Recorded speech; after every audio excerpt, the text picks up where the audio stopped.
welcome back from your holidays and Happy New Year. I hope you had a great Christmas, and I hope you're going to join us a lot of times this year. We have some new topics, new guests too. MLA's got a few new staff members in the academic side, and they're keen to get into the webinars. So I'm really enthusiastic about some new faces and some old faces, or some familiar faces, I should say. Okay, didn't call you old there. Okay. So we're going to have some great webinars coming up. Remember that even through the webinar or now, you can suggest topics for us. Okay. Looks like we're at a good quantity of people here. So let's start this thing. Let me share the first slide. Oh, sorry. Okay, and I think I'll hand over to Luca for this stage. This is primarily, hang on a second, primarily his webinar, so I'm going to let him handle it. So let's go. Remember that you can chat to us in the chat. So remember that, as always, you will receive a certificate of participation and a webinar handout in the next few days. We should be sending that out to the email that you registered with to get the invite here. If you don't receive it, formazione@mlaworld.com will respond to that and get it out to you as soon as possible. Don't worry, all the information and more, including a photocopyable worksheet that you'll see in this, is included in that handout. So don't worry about making notes or needing to ask for the slides. The handout's even better than the slides. Okay. Anyway, I'll hand over to Luca here. Okay. All right, thank you very much. Hi everyone again. First of all, let me introduce the introduction. Okay.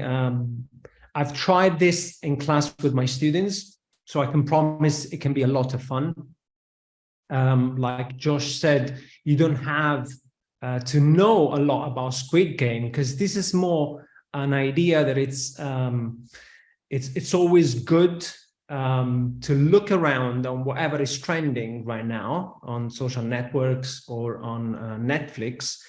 And if students have been watching it, it's a good thing. It happens often that they come up with a singer I never heard anything about, and so I get some information about the singer or the band. So don't worry about this.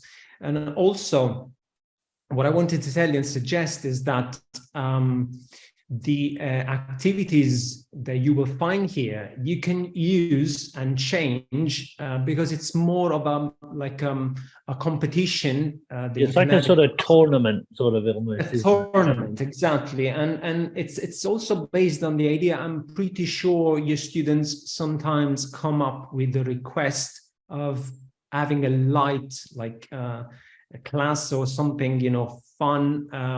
They may ask to play a game. Sometimes they're tired. They face 6th, 7th hour, especially. They would like to have an easy class. And with this kind of setup, they will basically still learn, of course, and they will go through, some topics without realizing they are, which is always good. It's a bit of a trick there, okay? So Squid Game has been a very popular TV show across the globe. It was among the most watched ever on Netflix. And season 2 is going to be released this year, which means that soon it's going to be trending again, okay? The show is about a group of people who fail in life for various reasons. That's basically the way the story starts, but suddenly receive a mysterious invitation to participate in a survival game to win more than 38 million US dollars. Be careful about offering this reward for your students. Maybe something else than money. Yeah. That's your Elon Musk. The survival game consists of a series of tasks to be completed within a given time. So they all have a specific amount of time. The winner, survivor, will prove to be sharp and fast. And yes, it is going to be a fun competition. I can promise that.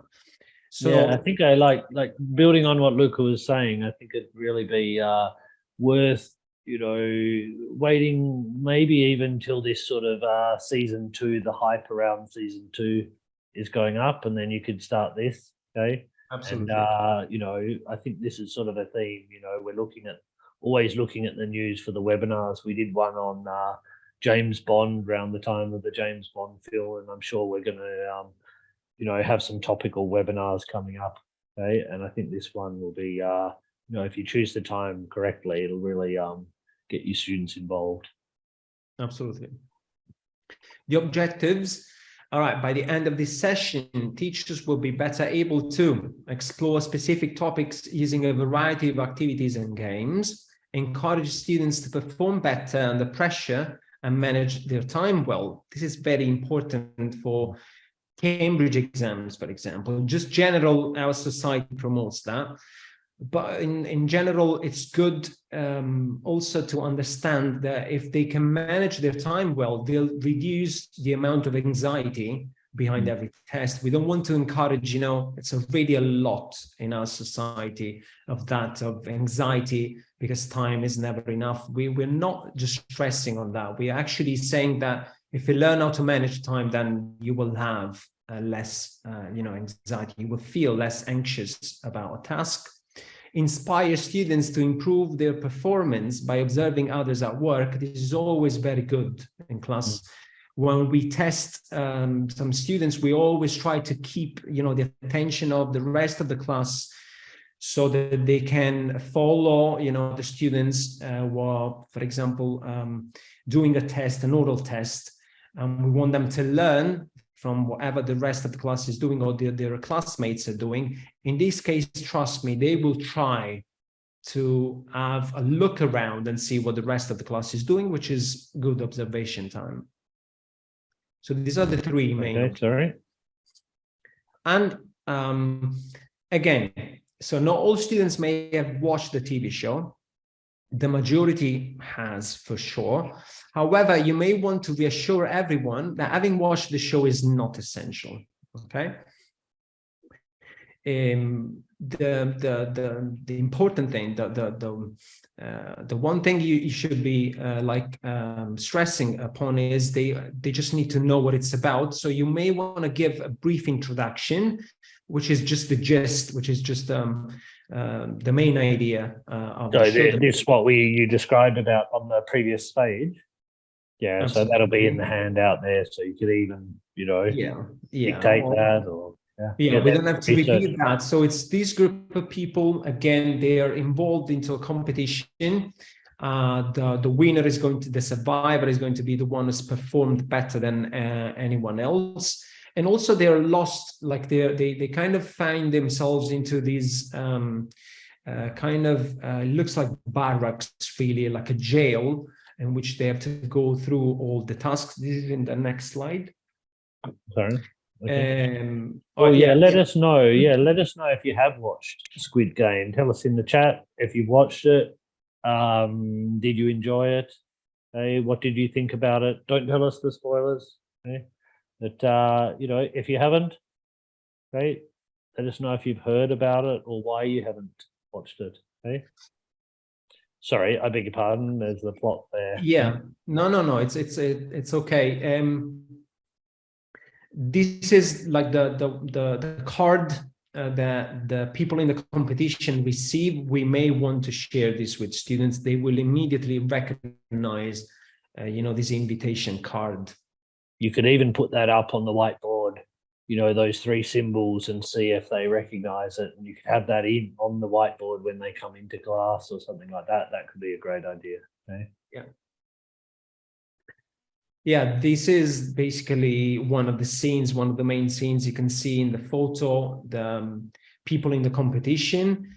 So the game takes place at an isolated island. The participants are locked up until there is a final winner. The story incorporates popular children games from the 1970s and 1980s of Korea, such as the Squid Game, literal translation of its Korean name, which is a type of tag, you know, those kind of tag games kids play, where offense and defense use a squid-shaped board drawn in the dirt, which is what you see in the photo, basically. Okay.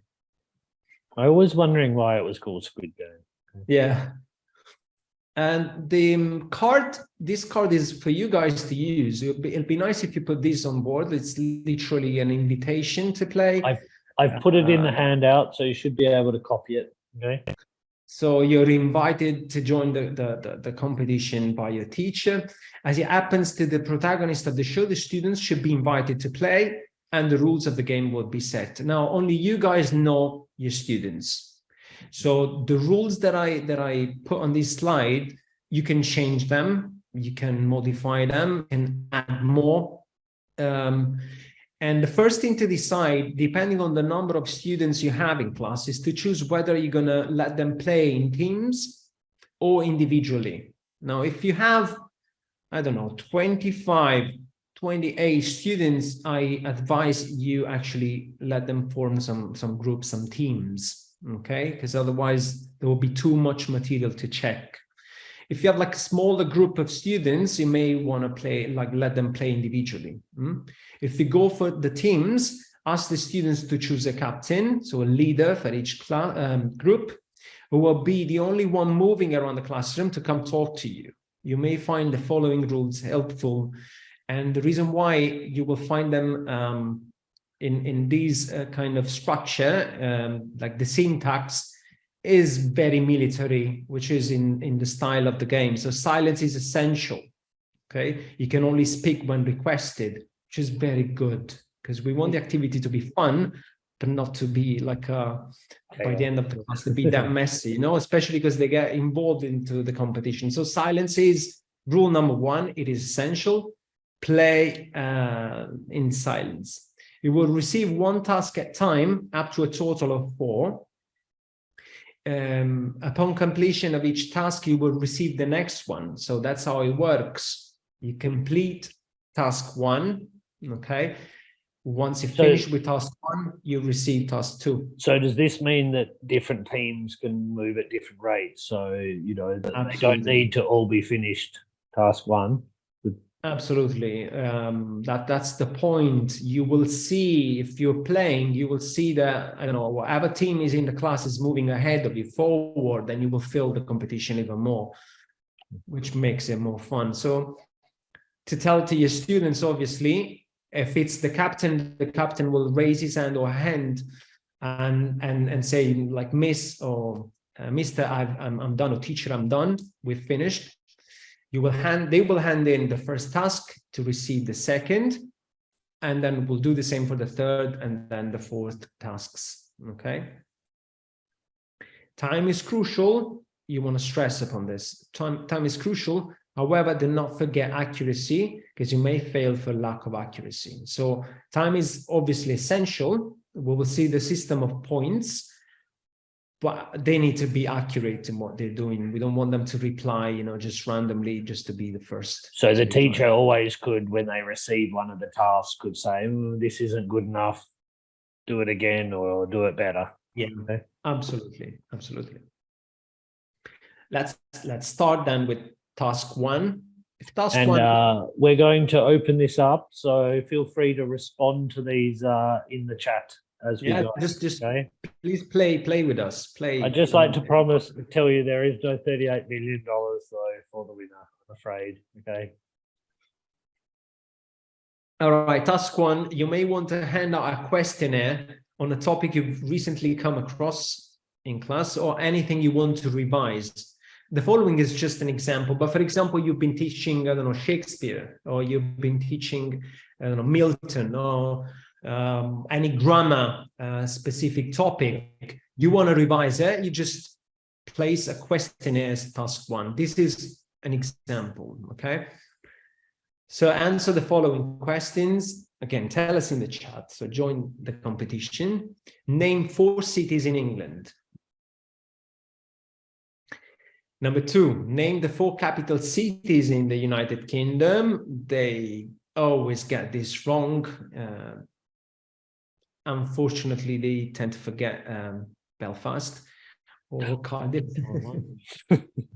Name 4 English singers bands. This is also a bit tricky because sometimes it is tricky for students because they may name some American bands. It may be also tough for us because we need to double check on Google whether Patricia's got first one. Oh, we're getting a lot through. Okay. Yeah. Good, Rosanna. Don't know if Anna Chelsea. I'm not sure if we consider that a city. I think it's more of a part of London, but the other ones are certainly there. Okay. Keep going on with part 2 as well. Originally it used to be like a small town, Chelsea, of course, like the whole metropolitan city of London, but not any longer. I think Patrizia got the answer to question 2, correct? Okay. Yeah. And so did Margarita and Roberta. Okay. Well, Margarita's named 3 things. Okay. Number 4 is also a bit tricky. What are the 4 nations of the United Kingdom? Again, it's related to question number 2, but sometimes they make, mistakes. The difference between Great Britain and United Kingdom is always a bit tricky. Be a little careful when we're talking about United Kingdom or Britain and England, so don't confuse the 3 things. Just remember that if you're confused, just remember the United Kingdom also includes that part of Ireland. I guess people are going to say it in a moment, but Northern Ireland. Okay. Britain technically doesn't, because Britain is that island on the right. Okay, not the island on the left. Okay.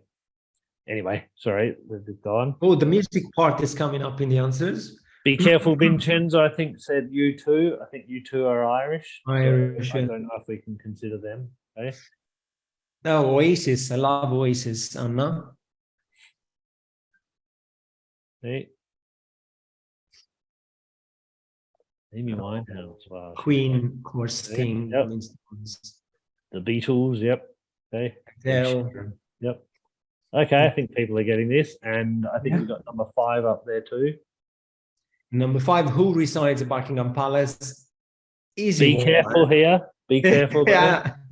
Need a bit of updates. Well, Roberta got it. Okay. Okay. Anyway, we'll move on from that, but keep answering. Okay. King Charles, Yep. Charles III, very good, Patrizia. All right. Thank you for all answers. We're going to continue. Pass you on. Yeah, I think we're passing everyone on to the next stage. Okay. We're going to continue with task 2. So once students have completed task 1, the students will raise their hand, or the captain will raise his hand or a hand, and will be given task 2. For task 2, you may want to ask your students to bring you stuff they might have on them or around them, or they will have to create.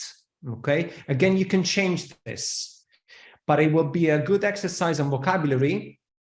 And also they will need a bit of imagination, and guessing in a foreign language is always good. They always tell us you need to start thinking in English straight, but we don't practice that too much. Now, when you're under a questionnaire like this, you of course need to start elaborate your ideas straight in English. So what do they have to organize and bring to you?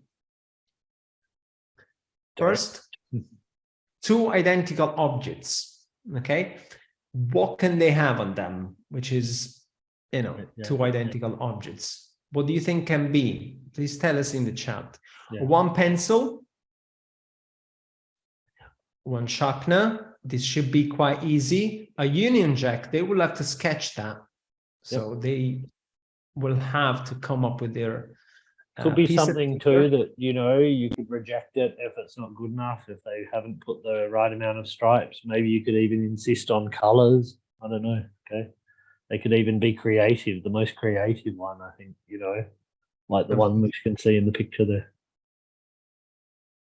On a piece of paper, write 5 words that rhyme with the pronoun I.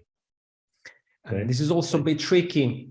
This is tricky. Let us know in the chat if you can write 5 words that rhyme with I. Okay. English words, obviously. Okay. Can they go out of class, for example, to make photocopies? Anna, this answer, if he was in my school, they wouldn't be allowed. Okay. I advise you to make sure that they don't leave the class, because they will start using their phones. They will start to go around, school, and if they can work in classes better. In my school, the president would be furious with me if I would allow that. Oh, Roberta. Wow, here we got it. Okay. Right, I might try. Nice. Yeah, great. Okay. My high three. Okay. Nice. Hawaii. Nice, Vincent. Not sure if Hawaii really rhymes with I. I'm sure E and I. Okay. Anyway, let's move on and keep those coming in. The two, sorry, just 1 second. The two identical objects. No one has given an answer, and I'm not too sure whether you guys are still thinking or not. But two identical objects. What? Big gloves? Yeah, that would be good. Yeah. So they're not really identical, are they? Because they're opposite. But yeah, I guess you could say. Yeah. Shoes, I guess. Yeah, shoes, exactly. I had my students bringing me shoelaces. Yeah. Yeah, and coins too, 2 bottles of water. Yeah, coins, for example. Yeah, earrings, very good, very, very good. Okay, we can move on. Thank you. Shoes. I hope you gave the coins back, Luca. Were they just trying to pay you to go on to the All right, task 3, grammar. Task 3 can be used to revise any grammar topic you have recently studied. Again, grammar, whenever you say, today we're going to revise this topic of grammar, it's always very difficult to get the students involved, and ideas are never enough. But this could be a good moment. For example, you may want to revise past form of irregular verbs, phrasal verbs, the few things that in English we must learn by heart, basically, irregular verbs and phrasal verbs. I'm afraid the plurals, any topic can be revised, because what we are suggesting as task 3, for example, is revising past forms of irregular verbs. Okay, so you may want to have a fill in the gap form exercise. For example, and I've included this in the handout. So this, as you can see, this is just a suggestion from Luca. You can put in your own things, but if you are doing these sort of paradigms, it might be you've got that there. I branded it with the Squid Game symbols, so you can run those off there at the end of the handout. Okay, but I think, as Luca is saying, if I've understood him correctly, you could do anything you want from grammar here. If your students are much higher level, in the 3rd, the 4th, or the 5th year of liceo, maybe you want to do things like phrasal verbs or conditionals or something like that. And I think never enough, how much practice on the conditionals. Yeah. Great idea too, that instead of saying today we're doing grammar, okay, today we're doing a Squid Game. Yeah. Take the grammar in, and then not exactly. Task 4, be creative. Now, for task 4, this is the exercise my students enjoy the most, to be honest. Task 4, students will have to write a short poem in rhyming couplets, 6 lines, using the 6 words they chose for task 2. So remember the words rhyming with I. So those 5 words plus I. Okay. Exactly. You can obviously decide to make it easier or more difficult by choosing the verb tense they must use. For example, past simple, but you may come up with, I don't know, present perfect or future to be going to. That literally depends on the last topic you've been going through with your students. For example, yesterday, my friends and I decided to cook an apple pie, and then they will have to sort of continue. Is that Shakespeare? Or is it?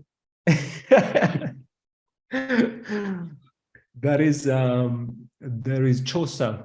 Okay, yeah. Let's go an old style to it. For an easier task, give them 6 new words that may suggest a context or have plenty of rhymes.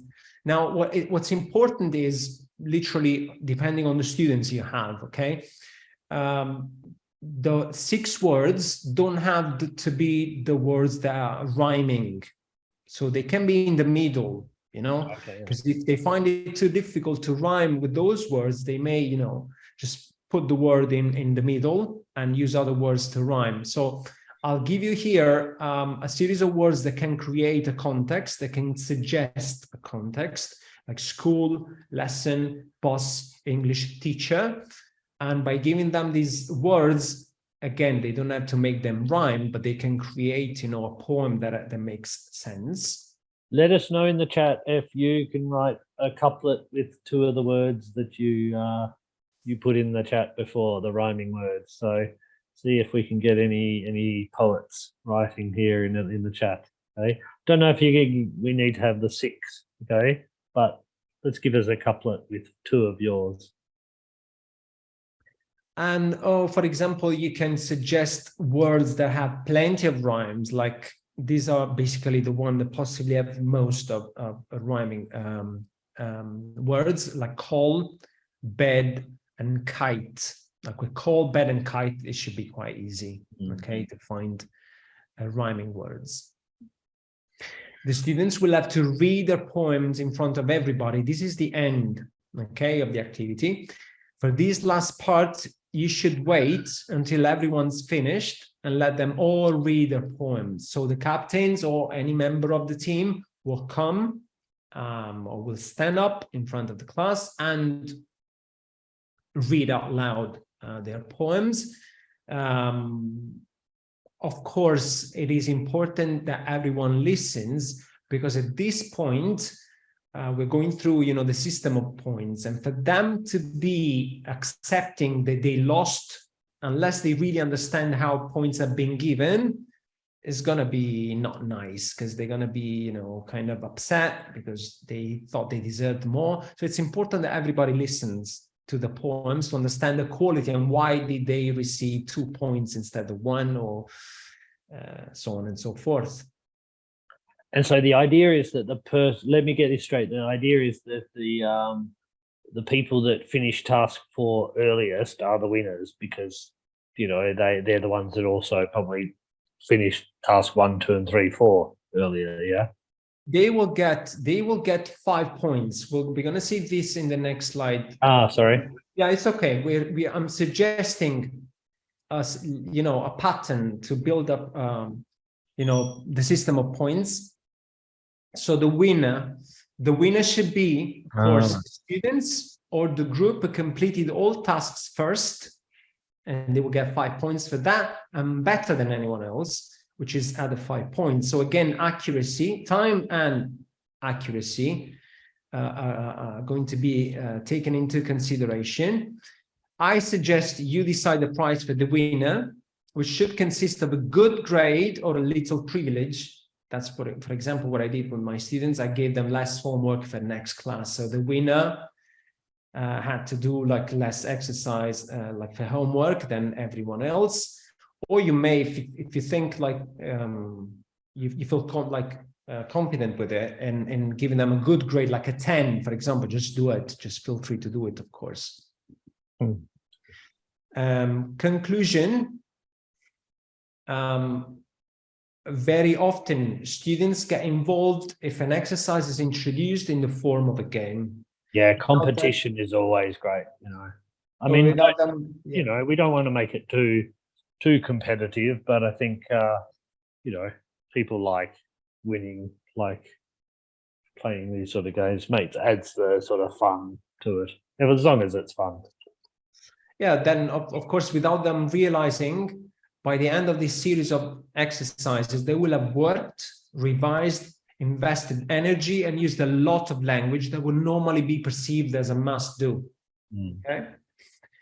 Also, by using contemporary imagery, just as Squid Game, students will feel much more interested as we move away from static textbooks and give them the chance to work with materials that will immediately look new and fun. Okay, I'll give you just another suggestion on the system of points. For example, I'm sure you guys work on this already with your written tests a lot, so I don't have to tell you anything. But for example, for exercise, for task 1, you can give them just 1 point, and on the 5 answers, each answer is worth 0.20 because you got 5 answers. Same thing for exercise 2. For exercise 3, and then for 4, for the poem, you can, have just 2 points, just to reach the 5 points in total. Or you can change it. Of course, if you have more questions, you want to give more points, it's literally up to you guys. We do a lot of griglie. I'm going to use the Italian word for that. So you're all familiar with the system of points. And you can obviously change what I'm suggesting here. Okay? Anna's got a great poem there, so I recommend people look in the chat. We've got, I didn't know we had poets amongst our participants, but we obviously do. So congratulations, Anna. Hey, I think we may even have a winner there with Anna. Hey, every time I go to today's school. Squid Game. Okay. Okay. My teachers charged me like a mule. I'd like to fly away like a kite, but came a dog and gave me a bite. So I decided to go to bed just in order not to be sad. Well done. Nice one, Anna. Okay. Yeah, I think something to emphasize that, I think everyone will see that what Luke has given us here is sort of a structure. Okay. It's up to you whether you follow it strictly what Luke has given you, okay, or you vary out things according to your students' interest, what you've been doing recently, so I think all of these parts, there's some sort of flexibility into it, whether you're doing something on the UK or whether you're doing it on Shakespeare or something like that. The grammar is variable. Even the rhymes, can go from easy to difficult to, maybe giving them a few suggestions, things like that. Okay. But and being as strict as you want according to your students' ability, you might let them get away with rhymes that are not perfect if they're low-level students. If they're higher-level students, you might keep them to a stricter standard. So I think these sort of an activity like this could really be varied according to what you want. But as you can see, it's a way of making these activities that might take over. There might be parts of 5 different or 4 different lessons, but they come into one. Patricia's got one there too. Little bird wanted to fly, but failing it wanted to cry. Okay, great. Look, I think we'll finish there unless you've got something else to say, Luca. Okay. Just give us some suggestions in the chat. We are, being a new year, we're looking at some new ideas. We've got some ideas coming up, but give us some ideas, something to think about, what you would like us to do in the webinars. Remember, you can always email them to us as well, and we'll consider them, and we often draw on those for the things. Thanks for your attention, and thanks for joining our first one of the new year, 2023. And as I said at the beginning, you will receive your certificate of participation, a handout with some links. I put in some activities that are actually directly involved about Squid Game itself, some videos in English about it, okay? And also make sure you join us next Thursday. Okay? We'll soon release the topic of that. We're still deciding on what the topic is, but very soon we'll have the topic of the next one. And thanks a lot to Luca for this great idea there. I hope you let us know in the future if you end up using this, and let us know how it goes. Okay. Thanks a lot, Luca. Thank you, Josh. Thank you, guys. Thank you. And thanks for all the guests. Okay. Goodbye, everyone. Bye-bye.